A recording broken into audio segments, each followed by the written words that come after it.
Mirëmbrëma, ja se sa do t'jetë popullata në vitin 2064 si pas dy shkencëtarëve. Si gjithmonë kush është rastisht nëse nuk e keni bërë ende lidhuni me këtë faqe që të shihemi sërish dhe faleminderit që jemi prerë bashkë. Dhe dua të nënvizoj që ka disa që thonë që po mirë, ti na thua gjithmonë bëj like faqes apo videos. Nuk ka asnjë problem.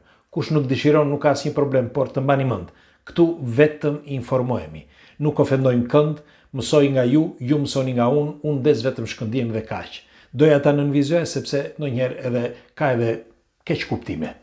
Atëherë, duhet të dini që këta dy shkencëtarët kanë bërë një llogaritje, njëri në Milano dhe tjetri në Angli. Të dy kanë bërë të njëjtën llogari dhe llogaritja sipas tyre del në të njëjtin formë. Pra, sa do të jetë popullata në vitin 2064 dhe kush janë pasojat, sepse shkak pasojat janë më të rëndësishme. Thash që ky është një studim matematikor dhe normal që në një studim matematikor është shumë vështirë që të gabohet, por ne do ta diskutojmë së bashku dhe do të shikoni që shumë gjëra përputhen eksaktësisht me studimin në fjalë. Atëherë, shkencëtari italian është Alessio Zaccone. Alessio Zaccone, profesor Alessio Zaccone, e njoh nëpërmjet televizionit, jo kështu personalisht, por e kam vënë që është njëri shumë korrekt. Nuk bën intervista kot më kot. Dhe për më tepër një studim të tillë, që kishte vite që e bënte, ai e përsëriti disa herë. Dhe ç'bëri? Këtë studim pa i thënë asgjë këtij miku të tij, Kostia Trashenko, që është edhe ky fizikant, por në matematikan në Queen University of London. Ndërsa profesor Alessio Zaccone është në departamentin e fizikës pra në Universitetin e Milanos. Dhe profesori çfarë bëri? Bëri një përmbledhje të shkurtër se si do të ecin gjërat deri në vite. Si kanë qenë që nga fillimi, pra që nga preistoria, duke arritur deri sot, dhe pastaj si do të ecin pra ashtu të njëjtat llogaritje që janë vërtetuar në të kaluarën, duke i aplikuar ato pra se si do të bëhet zhvillimi i njerëzimit pra i popullatës në të ardhmen. Dhe doli në konkluzion një diçka të tmerrshme. Nuk do të jemi 10 miliard njerëz si mendon dikush, sepse ne deri tani mendojmë që deri në vitin 2050 do të shkojmë rreth 10 miliard banor në planetin Tokë. Por sipas profesorit, dëgjoni me vëmendje, do të arrijmë jo më shumë se 4 miliard banor. Pra, jo do të shkojmë në 10 miliard, por do të reduktohet popullata. Dhe ai e tregon se si do të jetë ecuria dhe pse do të shkojë në 4 miliard. Atëherë, të njëjtën llogari, përpara se ta filloj, të njëjtën llogari e bëri dhe Kostia Trashenko, pra Universitetit të Queen University në London. Dhe profesori, pra ky i Milanos, Zaccone, nuk i tha asgjë. Janë miq, por nuk i tha. I tha vetëm do të dëshiroj të bënim një llogaritje së bashku. Dhe kështu e bën. Të dyja universitetet, me të dyja llogaritjet, me të studentët e tyre, bën një llogaritje dhe dorën eksakte në të dyja anët. Dhe kjo më bën të mendoj që padyshim diçka duhet të ketë të vërtet në këtë histori. Dhe do t'ju them se çfarë. Atëherë, sipas profesorëve, janë të sakta këto të dhëna rreth 94%, pra le të themi 95%. Por në qoftë se janë 95%, atëherë do të thotë që edhe nëse nuk do të jenë 4 miliard njerëz ata që do të mbeten, e zëm sikur të mbeten 5 miliard. Ku do të shkojnë këta 3 apo 3 miliardë e gjysmë njerëz? Ndaj, ndiqeni me kujdes. Ky studim u publikua në Chaos Solution Facts, në një revistë shumë të rëndësishme shkencore. T'ja u përsëris që ta gjeni, është aty e lexova dhe unë, e gjeni dhe në Word, në PDF. Dhe po thoshja Chaos Solution Facts. Në këtë shkrim, profesorët e kanë bërë me kapituj se kush janë ecurit e popullatës, pra e botës, në vite. Do t'i them diçka dhe do ta filloj nga këtu. Mase e keni vënë re që këtë vit nuk ka fruta dhe jeshile si vitet e kaluara. E keni vëre? Merreni me mend që duke folur dhe me shokë dhe miq, më thonë ata që shesin fruta, thonë nuk ka më fruta. Nuk ka më se nuk kanë lindur këtë vit. Nuk ka, koha është absurde. Pse? Sepse duke filluar që nga viti 2000 është reduktuar shumë e më shumë, derisa tani ne kemi probleme dhe i përgatisim me serra. Pra bëjmë serra që të përgatisim frutat dhe perimet, sepse nuk ka më klim si më përpara. Dhe klima është sundimtari jo vetëm i planetit, por edhe i njeriut, dhe do t'ju them se përse. Atëre, duhet të dini që kohët e fundit është reduktuar deri në 13% fertiliteti, pra moslindja e femrave. Dhe kjo është ndikon jo vetëm në femra, por edhe në meshkuj, sepse është problemi kryesisht i meshkujve, jo i femrave. Spermatozoidët nuk janë në gjendje që të riprodhohen. Dhe vdesin përpara se të ecin përpara. Pra vdesin më përpara nga efektet natyrale. Por një nga efektet natyrale që luan një rol tepër thelbësor është pikërisht edhe klima. Po, e keni vënë që klima me kalimin e kohës ndonjëherë nxehet totalisht e pastaj ftohet totalisht. Kjo pra, këto lëvizje drastike krijojnë probleme. Ne nuk i kuptojmë, por me kalimin e kohës krijojnë probleme në qelizat e njeriut. Dhe ky është një nga problemet thelbësore. E përsëris, e di që këtë video ndoshta do kaloj kështu, do e shikojnë 3-4.000, 5.000 apo ndoshta 10.000 shok dhe shoqe. Dhe do kaloj kështu. Dhe do kaloj dhe kur të vi një moment, një ditë, pastaj do thonë, po ai Nadir Mura më kishte të drejtë, sepse do t'ju them dhe të tjera tani. Okej? Thash, profesorët kanë bërë një llogaritje të përbashkët me disa kapituj. Flasin edhe për klimën, por në mënyrë shumë të thjeshtësuar. Unë po ja u tregoj fije për pe se çfarë po ndodh. Dhe për më tepër tregohet që edhe lëvizjet e pllakave tektonike, njëkohësisht edhe i hemisferës së jugut dhe të veriut, kanë ndryshuar polet. Sipas gjasave kanë ndryshuar, por ne nuk e kuptojmë. Nuk do ta kuptojmë sepse toka nëse është rrumullakt, ngado që të lëviz ne nuk e shohim. Si mund ta shohim ne? Si mund ta kontrollojmë? Tjetra, sipas profesorëve, pra do të ketë një moment variacioni, kështu e quajnë ata, variacion që do të shkojë deri në 8 miliard e 700 milion, pra afërsisht thonë 8 miliard e gjysmë, por e zëm sikur do të shkojnë dhe në 9 miliard. Mirë po, nga momenti që do të shkojnë në 9 miliard, do të bie në mënyrë drastike. Pse? Sepse do të krijohen probleme të virazave, që mos ta themi, sepse të këtyre problemeve, dhe këto do të shkaktojnë disa probleme në mbar botën. Njëkohësisht edhe problemet për t'i u përshtatur natyrës që janë ato që ne i bëjmë, gjipërat. Dhe këto do krijojnë një tjetër problem, sepse krijojnë probleme në spermatozoide, që është efekti domino, ose efekti parë, efektet kolaterale. Pra, këto probleme do të krijojnë pra një rënje drastike të popullatës. Një kjo. 2 ishte klima, dhe tjetra është ekuilibri dinamik. Ç'është ky ekuilibri dinamik? Ekuilibri dinamik është i ecurisë së njerëzimit për sa i përket shoqërisë. Nëse mbani mend, pra në historinë që kemi mësuar, deri para pak vite, nuk ka kaluar as 80 vite, 100 vjet, njeriu jetonte në natyrë. Duke jetuar në natyrë ishte në kontakt me natyrën dhe punonte. Pra natyra i jepte jetë, njëkohësisht fiziku, pra duke lëvizur në mënyrë fiskulture, i jepte akoma më shumë jetë dhe kjo e bënte që të jetonte gjatë. Kurse sot ne jemi shëndoshur, jemi bërë obez dhe qëndrojmë gjithmonë tërditën ulur, sepse çdo gjë i bëjmë makinerit. Ne bëjmë shumë pak, lëvizim po bëjmë shumë pak, nuk bëjmë shumë fiskulturë. Apo jo.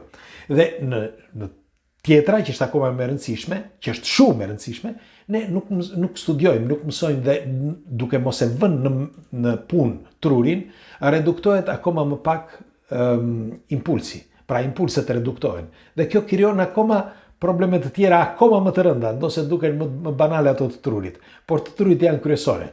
Pastaj është variabiliteti i stresit. Pra çdo thot kjo variabiliteti i stresit. Stresi tashmë është sëmundja e shekullit, nuk e di e dini apo jo, sepse që të gjithë kanë probleme me pikërisht me këtë, pra me stresin. Dhe variabiliteti është kur shkon deri në maksimum, pastaj bie sërish, shkon dhe bie. Kjo çdo thot. Gjejmë qetësi, sepse ne tani në këtë periudhë kemi gjetur qetësi. Jemi mirë psikologjikisht, shpirtërisht, sepse kemi gjetur punë dhe punët i bëjnë makinerit ose shërbëtorët. Dhe kjo bën që të qetësohemi, por kur s'kemi para, ne çmendemi. Pra, ky variabilitet, kjo lëvizje e madhe, krijon probleme psiqike, njëkohësisht edhe trupore. Dhe edhe ky do të jetë një nga problemet kryesore që me kalimin e kohës duke ndikuar si stres i thellë në trurin ton, me kalimin e kohës pra degradon qelizat dhe degradon Ne. Një tjetër problem është presioni sistemit. Çfarë është presioni sistemit? System pressure, sepse në sistemin që ne jetojmë, nëse keni vënë, është i mbushur plotë për plot sepse ne i kemi bërë që të gjitha. Hammurabi ishte stërgjyshi Hammurabi i njerëzimit që bëri ligjet e para. Ishin 33 ligje, ato që vinin nga universi, sepse thuhet që erdhen dikush i aplikoi. Sot ne kemi 30 miliard ligje. Kemi miliarda ligje. Çdo thot kjo, sepse e kemi ezauruar, si thuhet, e kemi çuar deri në maksimum. Ne shpikim ligje. Mirë po, ky është një problem madhor, pikërisht pra presioni i sistemit. Sepse përveç taksave në të gjitha anët, por vendosin, sepse taksat vendosen pa fund, qofse i keni vënë re. Ne ecim përpara, por ecim përpara dhe taksat, pa fund. Të shikoni një listë pa fund. Lindën me 2-3 taksat e para. Mjep grurin, i thoshte mbreti, ose dhe mjep 2-3 bagti, kurse tani t'japin edhe shpirtin. Pra të gjitha këto do krijojnë probleme të sistemit, pra të trurit, probleme edhe të jetës, jetike, dhe njerëzit nuk do t'ja dalin dot të punojnë. Këtë vit për shembull janë rritur taksat kaq shumë sa që rrogat nuk rriten më. Dhe në nivel me rrogat janë shumë lart taksat. Kështu që ti nuk mbijeton dot. Dhe është jo vetëm stres, por është edhe sëmundje, sepse dalin sëmundje të ndryshme. Nuk ushqesh mirë, nuk fle mirë, etj. Pra ky është tjetër problem. Një problem tjetër është mungesa e fertilitetit. Pra përveç klimës që luan një rol të rëndësishëm pikërisht pra natyra në mendjen e njeriut, njëkohësisht tek mendja e gruas dhe e burrit, qoftë për shembull lëvizjet e hënës, ciklike të hënës, lëvizjet natyra që duhet të jetë 4 stinët, të gjitha këto krijojnë probleme në trupin e njeriut. Dhe njeriu nuk do të lindë më si tani. Bile do t'ju them, ja u pata thënë në një video para ca kohësh dhe dua ta përsëris edhe një herë që gratë do vi një ditë që do të vrasin veten, sepse nuk do të lindin dot më fëmijë. Pra sot është ulur në 13%. Pra mos fertilitet, mos lindja e fëmijëve. Por merreni me mend tani se çfarë do të ndodh për 20 vjet të tjera. Tmerr ta mendosh. Tmerr. Sepse ju nëse e mbani mend, kemi folur për Nostradamusin, që thoshte që në vitin 2000 do përfundonte njerëzimi. Unë kam thënë dhe vazhdoj që të them, jam pionier për këtë, them që kishte të drejtë. Ai nuk e di kush ishte që e shkruajti, nuk e di kush e shkruajti dhe kush i tha ishte ai apo kush, nuk më intereson. Por kush e ka shkruar kishte të drejtë. Sepse duke filluar që nga viti 2000 nuk ka më zoj që fluturojnë si më parë. Nuk ka më 4 stinë si më parë. Tani stinët kanë marrë fund. Dhe nëse marrin fund stinët, do marrin fund dhe bletët. Dhe kur marrin fund bletët, i mbeten vetëm 4 vjet njeriut. Këtë ka thënë i madhi Albert Einstein.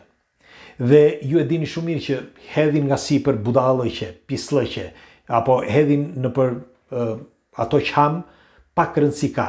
Ky është problemi madhor i njeriut që do të ketë reduktim të ndjeshëm në popullat. Sepse nëse nuk do të ketë fëmijë, si do të popullohet ky planet, kjo tokë, si? Me një fjalë, ne kohët e fundit kemi filluar me pesticide që nga vitet 60 apo 50, filluam me pesticide dhe tani kemi kuptuar që pesticidet krijojnë probleme të mëdha dhe krijojnë probleme në shëndetin e njerëzve derisa e krijojnë deri në kancer.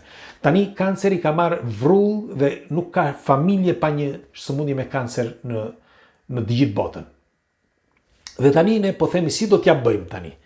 Tani është problemi si do t'ja bëjmë që të zgjidhim tani ata që kanë brenda ADN-s, po e kanë që të gjithë, sepse ne kemi ngrënë nga këto fusha, nga këto perime, nga këto zarzavate, nga këto drithra kemi ngrënë deri tani. Dhe ne i përcjellim këto qeliza edhe tek fëmijët tanë. Kështu që me kalimin e kohës nuk është vetëm problemi ynë, por edhe atyre që do të mbeten. Për këtë them që nëse ne kemi përdorur pesticide që nga vitet 60 deri sot dhe na ka krijuar këto probleme, merreni me mend se çfarë do të krijohet nesër. Pra tani po mundohemi që të ham bio, por sapo ka filluar, është tepër e vështirë ta kontrollosh. Kështu që ky është Tjetër problem që thash që është kryesisht për fertilitetin, pra për popullatën dhe për lindjen ose rilindjen e popullatës.